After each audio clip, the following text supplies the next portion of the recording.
She is an accomplished advocate and social worker. She enjoys her lived experience, using it to contribute to the transformation of the child welfare system. As an advocate, she's been a key part in several pieces of legislation that got passed here in Kentucky, so she informed the law. This is what happens when I look up. Her goal is to assist current and former foster youth and families after getting her master's degree in social work. She now serves as a policy analyst where she drafts, analyzes, and lobbies for policies that support children and families. She inspires to continue using her knowledge and experience to run for political office on a state or national level. So she is looking way ahead and building those goals. She's continuing to promote policies, especially to our marginalized communities, and she aspires to receive her clinical social work licensure to assist adolescents and young adults with their mental health. And for me, she went to school with my son, graduated the same year, both Oaks Creek. We've got some accomplished people, and I just want you to put your hands together and please welcome Tamara.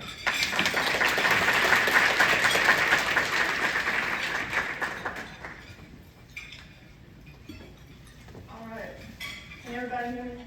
I'm not that good with technology, believe it or not. As somebody who's part of Gen Z, I was actually not raised with very much technology. So we're going to hope everything goes smoothly today. But as Jan gave a great introduction, I actually forgot the bio that I had sent them. And since this bio, I actually have received my CSW licensure, so that was very exciting.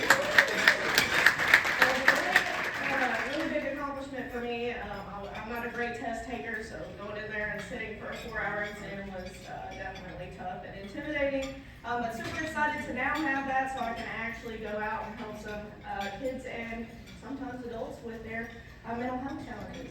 So she did give a great introduction. I'm going to tell you all just a little bit more about myself before we kind of get into today. Just wanted to thank you all again for having me here to talk with you all. Like Dan said, I do enjoy using my lived experience to just talk to people out in the communities and see what they can do in their roles to help children and families.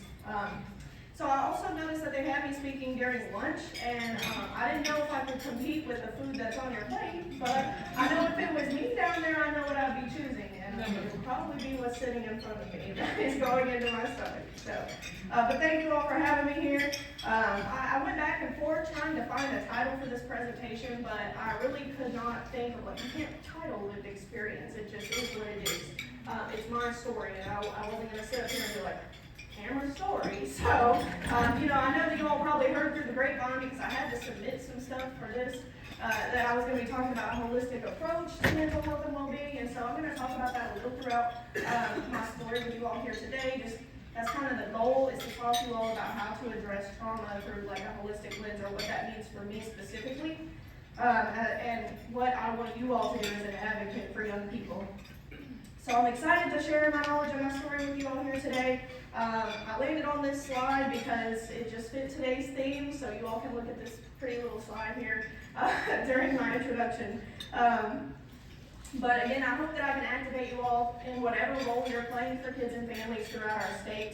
Again, my name is Tamara. I'm a certified social worker now in the state of Kentucky. My background is in social work, so undergrad and master's program. Big shout out to UK because they made my time absolutely amazing. Big shout out to Ms. Brenda Rosen over here, who was a professor of mine during that time and really helped me throughout my professional career. For the last couple of years, I have served as a policy analyst with Kentucky Youth Advocates. They're a nonprofit policy advocacy organization based in Louisville, Kentucky. So they do a lot of policy advocacy for children and families, and they also do a lot of grant work, different projects to help kids and families throughout the state. I do have a heart and a love for macro social work and doing policy. As you heard, I've had a hand in passing some laws here in the state, and I do aspire one day to probably sit in a political office seat, whatever that looks like. But in just a few short weeks, because I have received my CSW, I will actually be transitioning into a clinical role, providing therapy for young elementary students in Kentucky. So that is really exciting, and I'm really excited to do that. So I'm also excited to bring not only my macro lens and my lived experience, but that clinical lens as well when I'm talking to you all today, especially about treating and addressing trauma. I felt like this was just the perfect time to really talk about the theme of today. You know, mental health matters and helping Kentucky kids thrive, especially with, now being such a new clinician for our state. I just wanted to start off by saying, there are so many opportunities that I feel like I've seen throughout my work. I've been doing child advocacy for 8 years, and I probably look quite young to some of you, and I am. I'm only about 27, and to believe that somebody's been doing child advocacy for 8 years at the age of 27 is probably a little crazy to hear, but it's true. But throughout that 8 years, I've just seen and witnessed so many children and families throughout our state struggling with mental health challenges due to things like unaddressed trauma. And so that's really kind of what propelled me to talk to you all today. And one of the things I want to discuss with you all today is discussing how these traumatic experiences can lead to mental and physical health challenges later in life.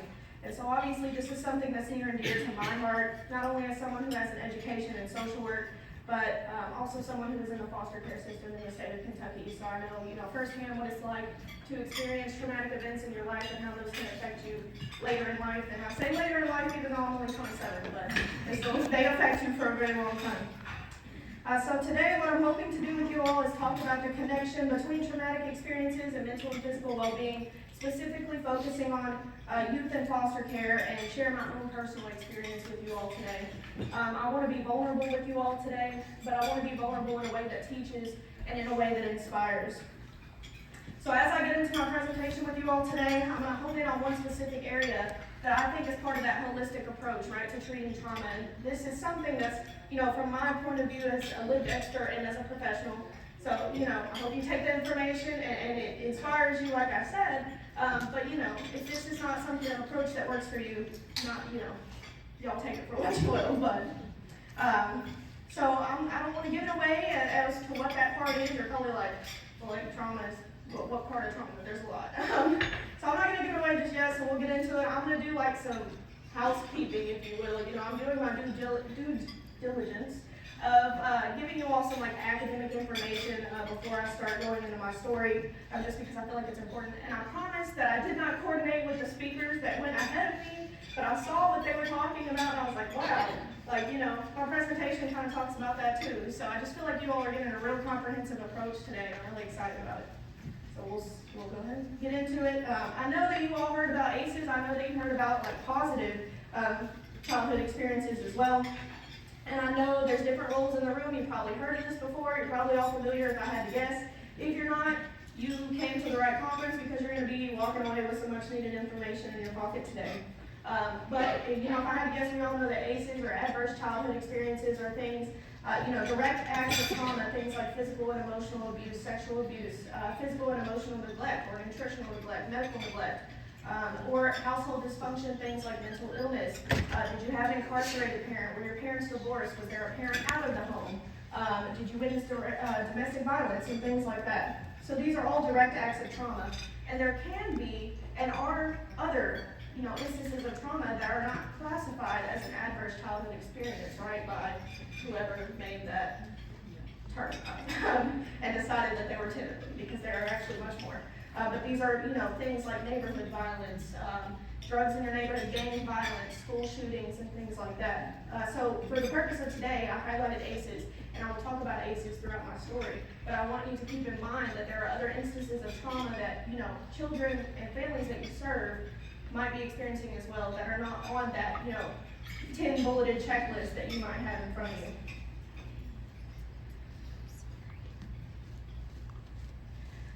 So I want to talk about, again, the connection between traumatic experiences and mental and physical well-being. Clearly, we know that trauma can create mental health challenges that can be lifelong, and we know that by research, trauma often causes disorders such as depression, anxiety, PTSD in children and in adults. And sometimes these things never go away, even with treatment, and all that we can do, the best we can do is cope with it. So you're seeing here on this slide some examples and a few things that are identified as traumatic experience. Some of these are ACEs and some are not, like I talked about. So you're seeing things like bullying, emotional abuse, maltreatment, parental loss. These can all be traumatic and oftentimes traumatic enough to cause mental health challenges for children. We also have to consider, again, that holistic view of mental health to physical health. So traumatic experiences can lead to mental health challenges. Well, we know that mental health issues can create certain behaviors or a decline in one's ability to function at a normal developmental level. So you might see things like a person who's laying in bed all day with depression, which that's a glorified example, right? But it's also true. So that person might not be getting the physical activity that they need.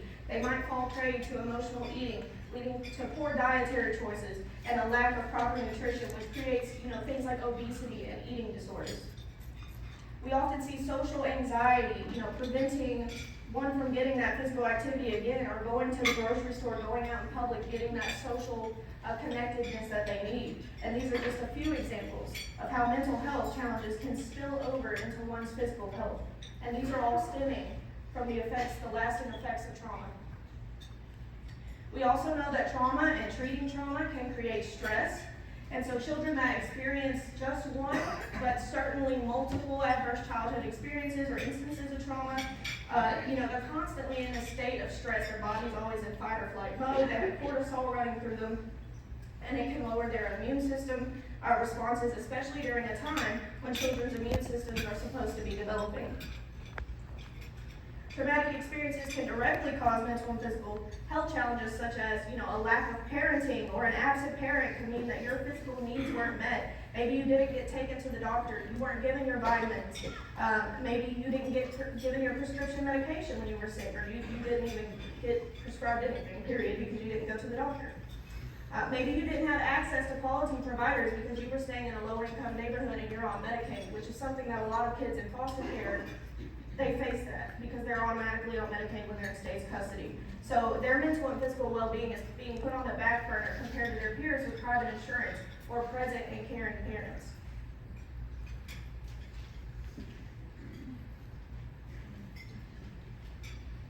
Apparently, my notes are out of order.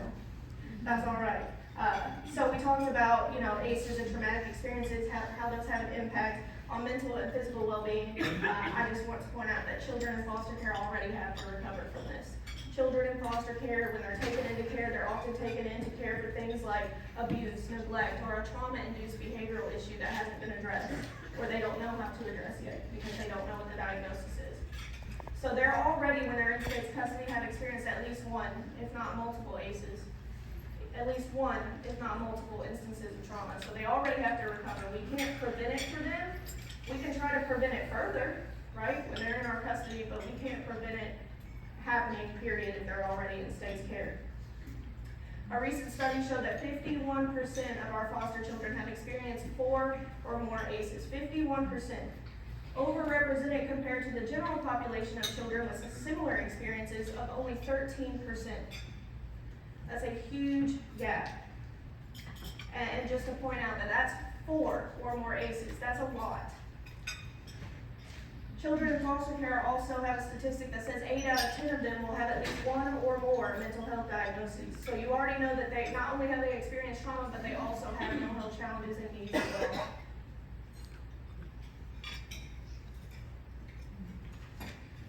So, getting to the meat of my presentation with you all today, like I said, I feel like I've done my due diligence of throwing academic information at you all.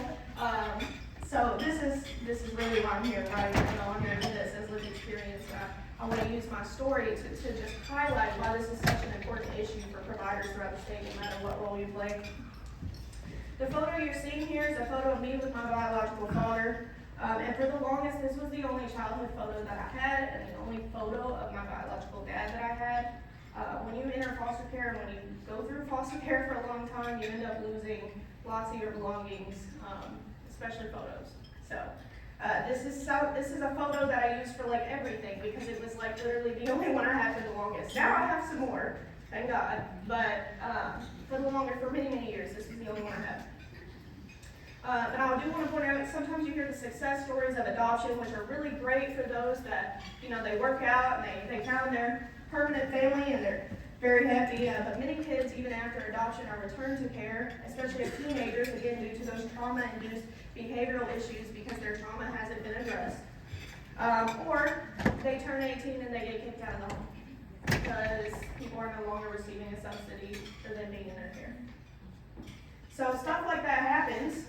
And it's a sad fact, but I'm here to paint a real picture for you all today. That's what lived experience is painting that real picture. Because sometimes we get so removed from the work that we're doing that it's hard to empathize.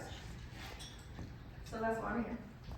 I do want to start by saying before I go any further, I have shared my story lots of times, especially with you all having lunch today. I am trying to keep it a little bit lighter, but if you do need to step out at any moment, like I do understand, not only does the mental health matter of these children that I'm advocating for, but yours does as well. So please take that time if necessary, and I'm not going to be offended at all.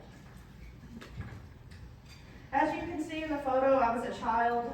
I'm going to guess that I was 2 in that photo. I really have no idea how old I was. I was very small though. And the man in the photo, as I mentioned, was my biological father. But I'm sure some of you are probably looking at that photo like, he kind of looks like he could be your grandpa. And he probably could have, because my biological dad was almost 60 years old when he had me. So he was a lot older than the normal age of a parent. And so even if I hadn't gone through any type of traumatic experience in my life, just having a parent who was much older than I was, who was several generations removed from my own, that could have caused a different upbringing for me than my peers. And especially, being almost 60 years old, he might not have been in the best physical health shape or mental health shape. So that was certainly going to shape my childhood by itself. But nonetheless, to me, as a child, I felt like my father did the best he could. He was a single father. Him and my biological mother got divorced. I don't know if it was before I was born or after, but they were not together. And she was also an addict who had lost her other children to the foster care system. So my father took care of me by himself, but he did pass away when I was 9 years old. I was almost 10. So if you're counting, that's like ACE 1 through 3. I don't really know how they qualify, but there's a few there. So obviously I wasn't going to stay with my mother, who not only, like I said, was an addict, but, had involvement with the jail system and also had lost her other kids to CPS. So I was placed in out-of-home care in a placement that they're now calling kinship placement. I don't know what it was called back then in the day, but I was placed with a relative. So I mentioned that my father was much older than a normal parent, which meant that my siblings were too. My siblings were old enough to be my actual parent. So that was also very weird. And that's who they placed me with. I actually went to live with my older brother and his wife. And so your first instinct when you know that a child can't be with their mom or dad is that you want to keep them with a family member, right? That just makes the most sense. We're going to put them with a family member, staying with family, it can help reduce trauma, it helps keep those bonds there, connections to community and things like that.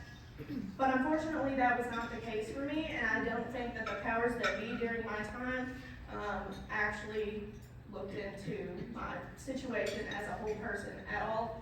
I definitely, to this day, believe that it was another sense of being rushed into pregnancy options. And so that led to me experiencing several things in that home, like, any type of abuse and neglect that you saw on that little ACEs photo, I experienced it in that home. Medical neglect and nutritional neglect, experienced those too. I wrote my first suicide note at the age of 10. This was not even a year after my father died because of things that I underwent in this home. And while this might seem, as I'm telling you, that this is the first indication of mental health challenges, I assure you that they were happening the entire time leading up to this, and children this young and younger are facing mental health challenges due to trauma. This continued for years, and I was made to believe that if I spoke up about my experience and what was happening, that a foster home was going to be worse. So I kept my mouth shut like any other kid would do. Kids would rather take abuse from a relative than go to a home with a stranger, and I think that says a lot about what they would breed if they left. So at this point, I'm probably up to about 9 out of 10 of the ACEs, if you're counting, and I'm between the ages of 10 and 16, ages that are critical to brain development, moral development, attachment, identity, and so much more. So I finally started speaking up. I started talking to school social workers, and CPS got involved. They basically recommended a respite opportunity, a break. They thought a break was what everybody needed. They thought if they, I just left the home for a little bit, and they got a break and I got a break, we could come back together and everything will be solved. But that's just not how homes that have abuse and neglect in them work. I actually ended up going to a homeless shelter for that break. So can you imagine being 15 years old and being told that you're going to a homeless shelter randomly, you had no idea this was happening, and now you're just getting dropped off at a homeless shelter. So that was traumatic in itself, because I didn't know if I was coming back. I didn't know where I was going. I didn't know the people at this homeless shelter. I didn't know if I was going to school. I didn't know what was happening. But I thought everything would get better because I got to go back home. But I was wrong, and the next few months actually felt like worse than the years before that I had experienced. I had started seeing a private therapist after this time. They were recommended by CPS. And she was actually a licensed clinical social worker. So, this is like the second time I've interacted with a social worker in my life. Once at the schools and once as an LCSW therapist. And she was probably the best female role model that I ever had during my under 18 years childhood.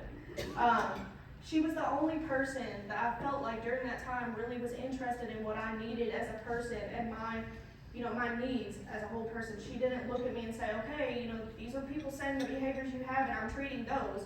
She asked me what I needed and what I wanted. And what I told her, most 16-year-olds, if you're going to sit them down and say, what do you need to make you feel better? A lot of them are going to say, like, I need a better cell phone, I need internet, I need an Xbox, I need whatever. I looked at this woman and said, I want somebody to believe me for once. I want somebody to be on my side. And so that's what she did. And the more that I did therapy with this woman, she figured out that I just didn't belong in the home that I was in. Obviously, it wasn't working. It wasn't the right place for me. We tried family therapy, but that didn't work. The relatives I stayed with thought they had nothing to be sorry for. So it was clear to me at that point in time that they also had untreated mental illness. So at this point, in my perception, I only believe that my brother and his wife were so afraid that they would get in trouble by CPS again that they took matters into their own hands. I had turned 16 by this time, and I was walking home from the bus stop one day, and as soon as I walked in the door, my brother was waiting for me, and he said, you're going back to the homeless shelter, so pack your things.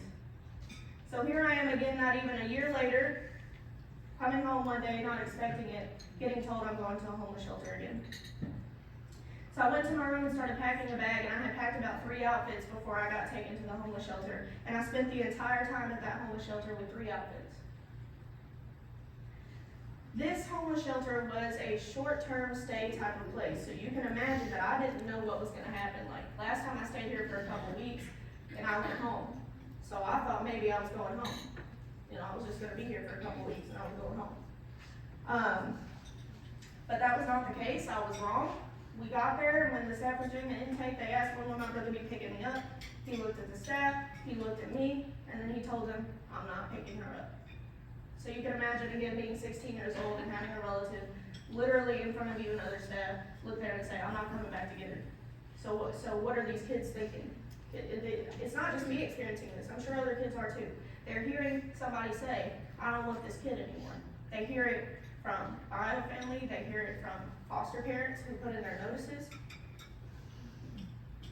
So the staff were left to figure out to do. Obviously CPS got involved again, and I spent the entire time in this shelter. This time it was an extended period of time. It was like almost 3 months. And they never do that with any other kid. But I'll tell you why. I was there for 3 months. But this whole time my fate was being decided for me, and I had no say in it. I didn't know what was happening. I spent the entire time in the shelter with 3 outfits, wearing them to school interchangeably. People started to notice, that I was wearing the same clothes. I had friends trying to donate me clothes. I actually got dress coded one time, so I got sent to the principal's office, and you can imagine, again, that now I'm somebody with a snowball effect of trauma, and I'm 16 years old sitting in the principal's office getting dress coded for something that was out of my control. And I broke down in front of the principal, and I said, you have no idea what's going on in my life. All this to say, these were traumatic experiences, again, that led up to all of this. So the reason why I spent so long in the homeless shelter, and what happened next, was that I went to a foster home in Lexington. A foster home that normally took teenage boys. They did not take teenage girls, but they were willing to take a chance on me. And if they had not done that, I probably would have been ripped from not only my hometown and my school, but I would have been ripped from the state more than likely, because there is such a lack of foster homes for teenagers in general, whether you're boy or girl. And that probably surprises you, because Lexington is like the 2nd biggest city in Kentucky. So you're thinking, if there's any foster home for teens, it's here. It wasn't. So I actually bounced around between a few homes before the age of 17, before there was no place left for me. There were no homes that would take teenagers or teenage girls. So where could I go? My social worker told me at the age of 17, the summer before my senior year of high school, that I was either gonna have to pick a group home or an independent living facility. And I was always an overachiever in school, so I had already gotten into like a little college program for my senior year, and I was not messing that up. So I wasn't going to a group home where I was gonna have staff and restricted rules and kids that I didn't know about, and I was gonna be in walls 24 hours a day. I chose the place least restricted. So I went to this independent living home, which I make it sound like it was also a group home, but it was not. And at the age of 17, I was given my own apartment, paid for. And a lot of teenagers, especially nowadays, they'd probably be like, wow, that's a blessing. Like, I don't want to live with my parents. But that was not a blessing for me, okay? This whole time I grew up my entire life just wanting adults or adult figures or parents to, teach me things, to teach me how to drive, to teach me how to cook, teach me how to clean, do laundry, apply to college. I wanted parents who would love me. I remember begging some of my teachers to adopt me at that point in time because I did not want to live on my own as a 17-year-old. But because that didn't happen, I spent my entire senior year doing things like taking public transportation to and from school because I didn't have a car or I didn't know how to drive. I missed a lot of school and almost became truant because I had certain appointment requirements by the state as a foster kid that I had to miss school and take lex training to and from. And if you are experienced riding lex training, it takes 2 hours to get to one place. So that's already 4 hours of transportation. God knows how long it took to do those appointments. I'm missing a whole day of school. Again, I almost became truant because of this. And I had to literally write my own excuse note because I didn't have a parent to do it for me. And so, of course, they questioned that, and they were like, what is this? Not a parent note? What is this? It's on a scrap piece of paper. Tamara missed school because she had healthcare appointments. So that was an experience in itself. And it made me miss out on normal teenage experiences, things like senior night, senior prom, senior trip.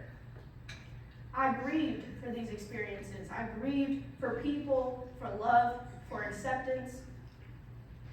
I left foster care at the age of 18, and I really thought it was going to stop there, but it didn't. Now I had to cope with the trauma, and now I had to face the world by myself. And now I had to grieve the childhood that I never got to have. And now I had to grieve the support that I didn't get that my peers were getting throughout college and young adulthood. Now I grieved not having a family or a place to go to every holiday or somebody to call if I needed help or had an issue or a question about life. And that's really what trauma is to me and what ACEs are to me. It's not just the situations that happen to us, it's what didn't happen, it's the absence of something. And to me, that's what grief is. And I think children in foster care are grieving for all the things that they don't get to have. The absence of parents, the absence of a caring adult, the absence of food or clothing or other basic needs, the absence of a safe space emotionally or physically, the absence of medical care. All things that I experienced just so happen to be ACEs and instances of trauma, and other children in care are experiencing them as well. So when we think about childhood trauma, I'm sorry, there's like a gnat flying around my face. So when we think about childhood trauma, we can't just address the situation at hand, the things that we can see as providers. We have to think about what's missing and the things that we can't see. We have to address the grief caused by the absence of what they didn't get, because that is what connects to their long-term mental health and physical health effects. So you're probably thinking, and I said a little bit at the beginning of why, but you're thinking, hey, Tamara, why'd you have to go through your entire story to tell us that we just had to think about grief and what was missing when we're treating our clients? And the answer was simply, again, to put a face to the name, because if you're calling a cow, humans are not good at empathizing with catastrophes and crises and trauma unless we're experiencing it ourselves, someone we love or care about is experiencing it, or we can directly witness the effects. And for traumatic experiences like abuse, neglect, being in foster care, you're not always directly witnessing these events. You might have a child come into your office with bruises, matted hair, dirty skin. You can see those things.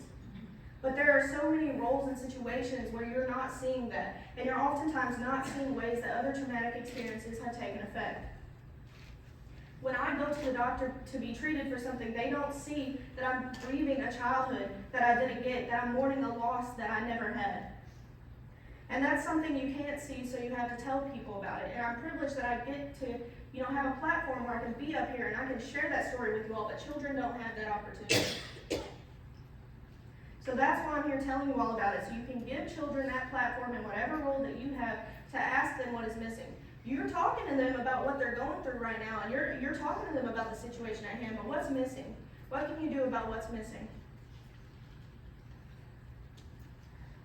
Did you know that the action of grieving itself can cause high blood pressure and the risk for blood clots? Grieving is not just the sadness that develops into depression. Grief is the stress that creates things like insomnia, a weakened immune system, a hesitance to build meaningful relationships, and that results in isolation during times of need. Before I wrap things up, I want to share a social media post with you all that I made in 2021. You don't have to sit here and read that. I'm not sure that some of you all even could because it's kind of small, but the reasoning for me putting that up there is so you know it was real.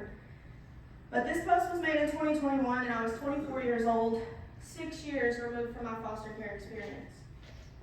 The post reads, "In making this post, I am in no way seeking attention. I just want to bring awareness, not only to my own issues as of late, but possibly to bring light to something others may be facing who are scared to speak up, or possibly a topic that no one has been discussing. As of late, my mental health has been extremely awful. And I'm unsure of all the exact reasonings, but I do know that many young adults struggle with anxiety and depression, especially those who are in foster care or who have aged out. Lately, I have poured myself into work and school because the second I'm alone, my thoughts are racing. I spiral into deep feelings of sadness and other feelings. It has been extremely hard to go through this alone because unlike the normal individual, I never got permanency aging out of foster care. So I don't have contacts that I can call to help me figure out what I'm going through or be there as a support. I don't have bio family. I wasn't adopted. I have minimal contact with a set of former foster parents, but they're not really a permanency option for me.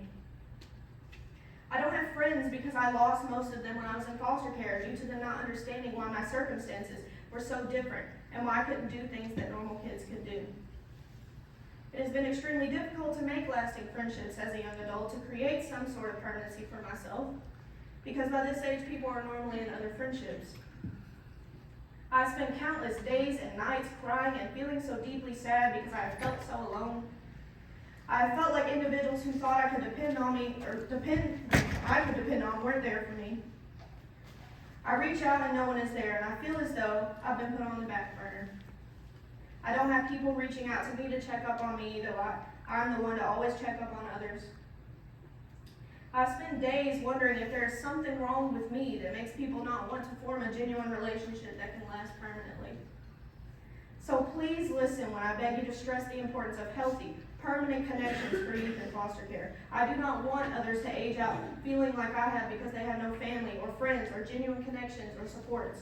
Why are we not stressing enough importance on relational permanency for youth in foster care? Why are we not paying enough attention to their mental health? Whether you work with youth in care, foster parents, or an advocate or a social worker, please make sure you are stressing the importance of connection, and even go a step further as to be someone who's building that connection. Maslow's hierarchy of needs even states that love and belonging is essential to human life. And that's the end of the post. The reason why I read this to you all is again because I wanted to show how the lack of something, the things that I grieved as a result of a traumatic upbringing led and still leads to mental health challenges. In that post, I never once stated the things that happened to me. I talked about what hasn't happened and what didn't happen, what I didn't get, and what I grieved for.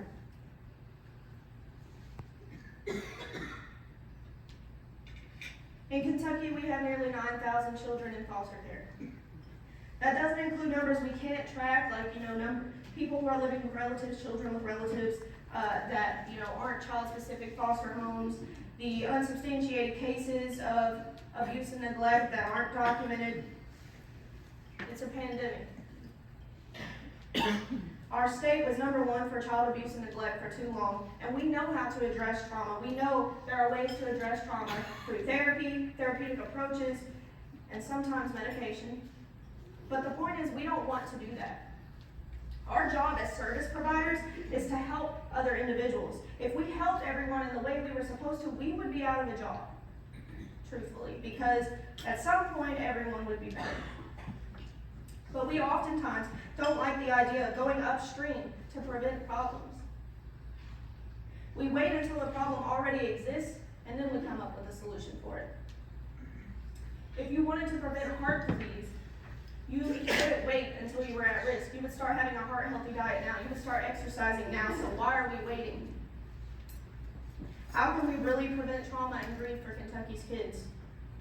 And we're not just talking about preventing trauma and grief, we're talking about preventing those lifelong mental and physical health illnesses that stem from them. Strengthening communities by connecting individuals to resources, connecting resources to individuals, connecting individuals to individuals, and connecting resources to resources.